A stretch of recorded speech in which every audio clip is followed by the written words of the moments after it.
past their importance, but we persist because this is personal. Rock and roll's greatest performer will wear no crown, of course, but there's no championship to be fought over by contemporaries, no relevant statistics to be measured in terms of comparisons with past greats. Indeed, the title of rock's greatest is held only in our individual minds, and yet we argue intensely because it's our own history we're talking about. You see, whomever you think's the greatest, the chances are it's someone whose prime coincides with our youth.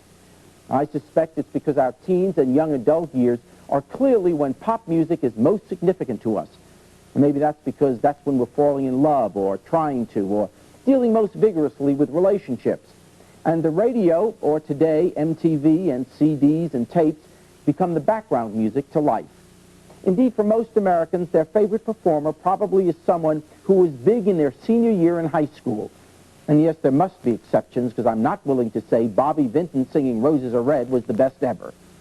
But generally, it's no accident that those who think Sinatra's the king are kind of older, and those who swear that Elvis still lives probably were teens in the 50s. And if it's Springsteen or Michael Jackson that gets the nod, we're looking at the class of the late 70s or early 80s.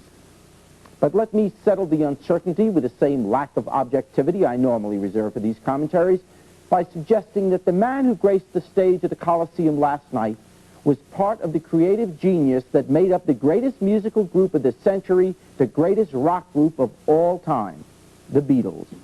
Their music changed the industry, changed rock and roll, indeed changed Western culture in terms of style, attitudes, and the politics of youth.